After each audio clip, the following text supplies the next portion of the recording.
Écoutez, les débats de la société algérienne sur l'orientation qu'il faut donner à la politique et sur le choix des meilleurs dirigeants possibles, c'est un débat qui concerne les Algériens et dans lequel je ne peux pas intervenir maintenant avec des connaissances limitées. Par contre, je suis tout à fait convaincu que oui, l'Algérie est sur la liste. L'Algérie est visée par les États-Unis, la France, les puissances de l'OTAN. Pas seulement l'Algérie d'ailleurs.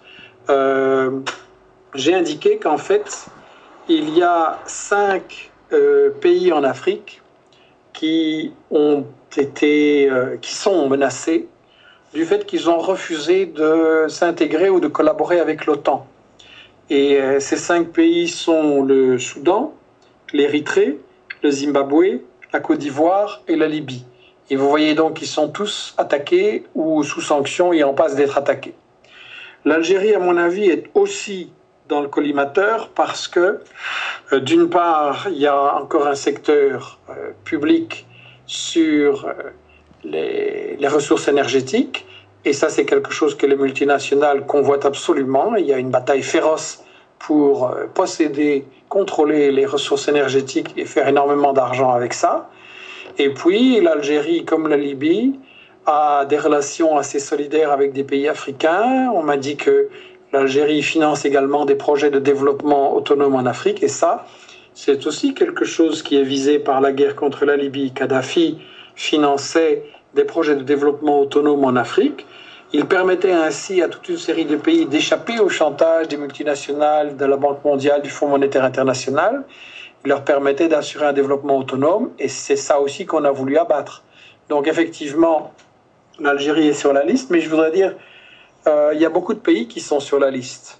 Et je viens d'en mentionner plusieurs. Évidemment, la Syrie, l'Iran, le Venezuela, Cuba sont également des pays où, en fait, que les colonialistes voudraient recoloniser. C'est aussi simple que ça. Ils n'ont jamais admis la fin du colonialisme. Ils veulent seulement lui donner d'autres formes, mais ils veulent garder le contrôle des pays du Sud. Et donc, le problème est non seulement de savoir, et surtout de savoir, est-ce que ces pays vont se laisser abattre un par un, comme on a eu le cas avec l'Irak, la Yougoslavie et la Libye, ou est-ce qu'on va prendre conscience qu'il est urgent de renforcer un front des pays du Sud pour résister à cette recolonisation du monde et pour résister à ces agressions qui sont préparées? Je rappelle que Wesley Clark, l'homme qui a dirigé les bombardements de l'OTAN sur la Yougoslavie en 99, et qui donc n'est certainement pas un gauchiste ou un révolutionnaire ou un pacifiste, cet homme a révélé que les généraux de Washington lui avaient dit, voilà, en 2001, lui avait dit en 2001, j'insiste, voilà, on va attaquer, après l'Afghanistan, on va attaquer 7 pays. Il y avait l'Irak, il y avait l'Iran, il y avait la Libye, la Somalie, le Soudan, le Liban et encore un, je pense. Donc, tout ceci fait partie d'un plan stratégique de recolonisation du Moyen-Orient, du monde arabe et de l'ensemble des pays du Sud, en fait.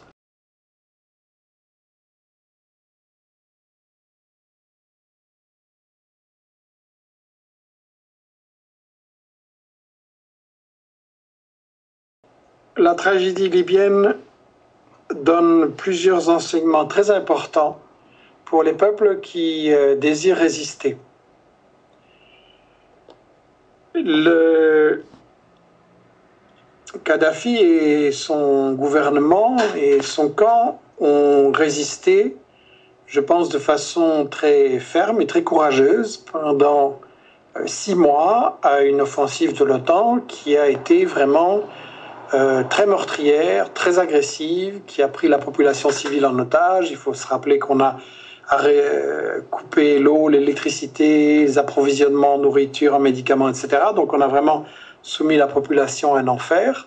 Les Libyens ont résisté et ce n'est pas fini. Moi, je suis convaincu que la situation c'est pas du tout terminé et que les occupants ils se réservent de vilaines surprises dans les mois et les années à venir. Mais il y a quand même une chose aussi, un enseignement aussi à retirer de ça, c'est qu'il y a certains facteurs qui ont affaibli la résistance de la Libye.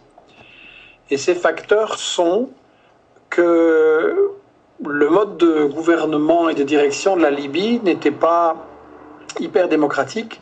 C'était plutôt un despote éclairé qui faisait des choses bien pour le peuple, mais qui ne, ne faisait pas beaucoup participer et s'exprimer le peuple au niveau de la démocratie, au niveau de la qualité d'une information indépendante.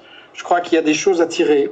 Et à mon avis, si on veut pouvoir résister à l'Empire, il faut pouvoir faire plutôt dans le sens de Chavez, c'est-à-dire un très grand travail d'information et de sensibilisation de la population, faire participer, faire en sorte que les initiatives se développent, qu'il y ait énormément de débats, qu'il y ait vraiment une éducation populaire et que beaucoup de gens soutiennent.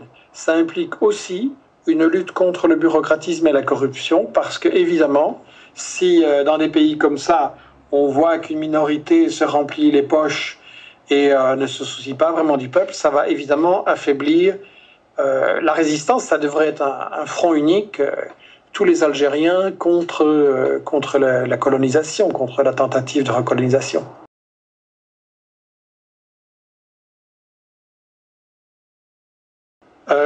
C'est aux Algériens à décider qui ils veulent, mais je pense que le monde arabe en général, oui, a besoin de s'inspirer de Chavez, d'Evo Morales, et c'est quand même frappant de voir que en 10 ans à peine, ils ont réussi à complètement changer le rapport de force en Amérique latine, parce qu'ils ont mobilisé leur peuple à la base, parce qu'ils ont donné des choses, des progrès sociaux importants en utilisant l'argent du pétrole pour donner les soins de santé, l'éducation, des formations de travail gratuites et pour donner l'espoir aux gens. Donc effectivement, la résistance à la colonisation, ça doit aller de pair avec le progrès social et la plus grande justice sociale possible.